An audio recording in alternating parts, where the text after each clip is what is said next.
সকাল 8টা বাজে, হারামজাদা ছেলে পড়ে পড়ে এখনো ঘুমাচ্ছে। এই লাড্ডু ওঠ। সাত সকালে ঘুমের 12টা বাজিয়ে দিল। দেখ, আরে দাঁড়াও দাঁড়াও, পড়ছি। আতা গাছে তোতা পাখি, ডালিম গাছে মৌ, গত রাতে উঠে দেখি পাশে নেই বউ। কি যে করি ভেবেই নাহি পাই, হঠাৎ করে পড়লো মনে আমি তো শালা বিয়েই করি নাই। লাড্ডু, এর নাম পড়ালেখা নাকি বিয়ের পাঁচালি শুরু করলি? ছেলেটাও হয়েছে আমার মতো 420, কথাই কথাই মিথ্যে কথা। এই কি হয়েছে? ঘরের মধ্যে এত চিৎকার চেঁচামেচি কিসের? বাইরে থেকে আওয়াজ আসছে। শোনো মা, অনেকদিন বলছি বিয়ে দাও, তোমরা কোনো পাত্তাই দিচ্ছ না। এবার যদি আমার বিয়ে না দাও, শালা আমি বাড়ি ছেড়ে চলে যাব। এই শুনলে ছেলে কি বললো? ওর জন্য মেয়ে খোঁজো, বিয়ে দাও। বিয়ে দাও, ওকে কে বিয়ে করবে শুনি? হারামজাদা আদ্দামরা এখনো তো 2 পাস করেই উঠতে পারলো না। দেখো, আমি এসব কিছু বুঝি না। কালকের মধ্যেই যদি তুমি মেয়ে দেখতে না যাও, আমি কিন্তু বাপের বাড়ি চলে যাব। কি হলো, খুব ফুর্তিতে ঘুরে বেড়াচ্ছ যে? সকালবেলা বললাম লাড্ডুর জন্য মেয়ে দেখো, তার কোনো ব্যবস্থা হলো?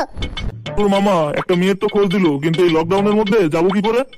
তার কোনো কারণ নেই বাবা, গাড়ির ব্যবস্থা আমিই করে দেবো। ছেলের উৎসাহ দেখো, একবার যেই বিয়ের কথা বলেছি অমনি লাফিয়ে চলে এসছে। কই, পড়ালেখার সময় যদি এর 1%ও উৎসাহ দিতি, তাহলে কি আজ 2 ফেল হতি? মেয়ে তো দেখতে যাবি, তার আগে আমার কথা শোন, টানা 25 দিন চান করিস না।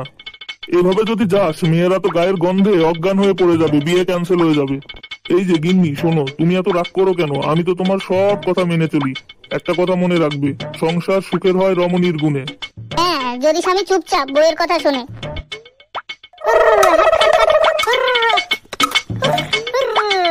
কিরে লাড্ডু, গাড়ি আনতে গিয়ে এটা কি এনেছিস? দেখো বাবা, তোমার জন্য কি এনেছি, একদম ইন্টারন্যাশনাল এরোপ্লেনের মতো চলবে। এই কি ব্যাপার দাদা, বাড়ির মধ্যে গরু নিয়ে ঢুকে পড়েছেন যে? আর বলবেন না দাদা, চারপাশে লকডাউনে গাড়ি ঘোড়ার যা অবস্থা, গাড়ি তো পাওয়াই যায় না। আচ্ছা ঠিক আছে, ওই দেখুন আমার মেয়ে টুম্পা সোনা, ওরই বিয়ের কথা বলছিলাম। টুম্পা সোনা নামটা কেমন চেনা চেনা লাগছে। বাহ বাহ বাহ, খুব সুন্দর দেখতে তো, একেই আমি বিয়ে করব। বাহ, চোখটা একেবারে জুড়িয়ে গেল। আচ্ছা ঠিক আছে, আপনার ছেলের কোয়ালিফিকেশন কি? পাশের বাড়ির আপনার প্রতিবেশী বলছিল আপনার ছেলের নাকি অনেক ট্যালেন্ট। দূর, ওইসব দিকে কান দেবেন না কাকু, শোনে কম বোঝে বেশি, তার নামই প্রতিবেশী। বুঝলেন কিনা, আমার পাড়ার কাকিমারা তার কাটা গিটারের মতো, বাজালেও বাজে, না বাজালেও বাজে। ও, ছেলে তো আমার খুব পছন্দ। তা ছেলের এক্সট্রা কোয়ালিফিকেশন কি আছে? মানে কোয়ালিফিকেশন? তুমি চুপ করো তো, আমি বলছি। আমার ছেলের তো অনেক গুণ। তা দাদা, কটা গুণের কথা বলবো?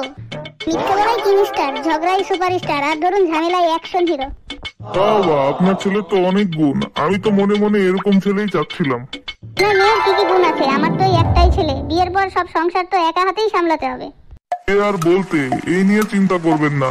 আমার মেয়ে তো 3টে ফোন, 10টা সিম কার্ড, 5টা ল্যাপটপ, সব তো একা হাতেই সামলায়। বিয়ের আগে আমি একটু আলাদাভাবে এর সাথে কথা বলতে চাই। আচ্ছা ঠিক আছে। বসো না, তোমাকে আমার খুব পছন্দ হয়েছে। তোমাকে আমি বিয়ে করতে চাই, কিন্তু বিয়ের আগে তোমার সাথে একটু কথা বলার খুবই দরকার। আচ্ছা ঠিক আছে, বলুন। বলছি, তুমি কি কাউকে ভালোবাসো? হ্যাঁ, বাসি তো। তা তুমি কাকে ভালোবাসো? এই যখন যাকে ভালো লাগে তাকেই বাসি। ঠিক আছে, এটা তো হতেই পারে। আচ্ছা ঠিক আছে, যাক, বাদ দাও। আচ্ছা, তোমাকে একটু যাচাই করে নেই। নারী পুরুষের সমান অধিকার, এটা সম্পর্কে তুমি কি বলতে চাও? নারী পুরুষের সমান অধিকার, এটা কখনোই সম্ভব হয়নি, আর এখনোও সম্ভব হবে না। কখনোই সম্ভব হবে না? কিভাবে হবে না, বোঝাও আমাকে। যেমন এই ধরো, শাড়ি কিনতে গেলে শাড়ির সঙ্গে যদি ব্লাউজের পিস ফ্রি দেয়, তাহলে তো লুঙ্গির সঙ্গে জাঙ্গিয়ার পিসও ফ্রি দেওয়া উচিত। সুবিধার ছেলে না, আর একটু বাজিয়ে নিয়ে যাক। আচ্ছা ঠিক আছে লাড্ডু, বিয়ের পরে তোমার ফিউচার প্ল্যান কি আছে? মানে ভাবছি, বিয়ের পরে যখন আমাদের বাচ্চা হবে, বাচ্চার নাম দেবো সর্বনাশ। কারণ বিয়ের পরে তোমার সাথে যখন আমার ঝামেলা হবে, আমি রোজ দিন বলবো তোমার সাথে বিয়ে করেই আমার সর্বনাশ হয়েছে। বাবা এদিকে আসো, এই ছেলের সঙ্গে আমি বিয়ে করবো না। যা বেরো আমার বাড়ির থেকে। আমি আগেই বুঝেছিলাম ছেলে সুবিধার না।